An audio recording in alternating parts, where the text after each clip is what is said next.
Hello दोस्तों, नमस्ते। स्वागत करती हूँ लोकगीत क्वीन के चैनल पे। बहुत ही प्यारा सा ननद भौजाई का नोक-झोंक लेकर आए। कैसा लगा कमेंट में जरूर बताइएगा। हमरे राजा बिना हमका के दुलार ना नदी, हमरे राजा बिना हमका के दुलार ना नदी, के दुलार ना नदी, के दुलार ना नदी, हमरे राजा बिना हमका के दुलार ना नदी, हमरे राजा बिना हमका के दुलार ना नदी। 4 महीना नदी गर्मी के दिनवा, 4 महीना नदी गर्मी के दिनवा, हमरे राजा बिन बेनियवा के डोलावना नदी, हमरे राजा बिन बेनियवा के डोलावना नदी, के डोलावना नदी, के डोलावना नदी,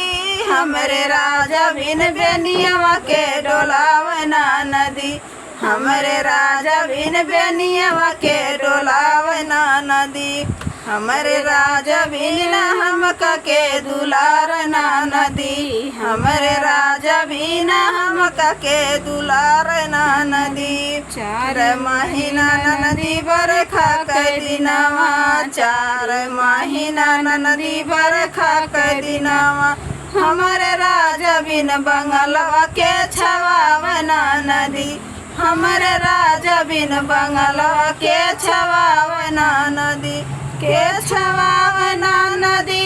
के छवावना नदी,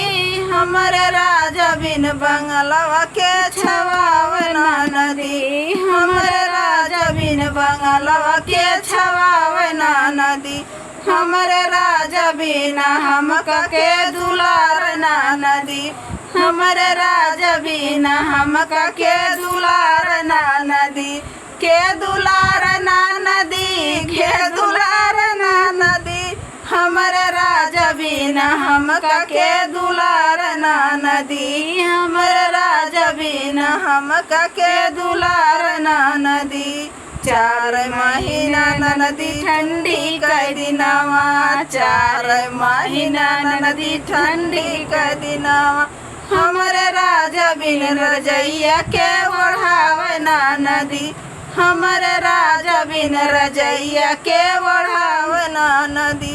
के ओढ़ावना नदी, के ओढ़ावना नदी, हमरे राजा बिन रजैया के ओढ़ावना नदी, हमरे राजा बिन रजैया के ओढ़ावना नदी, हमरे राजा बिन बेनियवा के डोलावना नदी, हमरे राजा बिना हमका के दुलार ना नदी, हमरे राजा बिना हमका के दुलार ना नदी।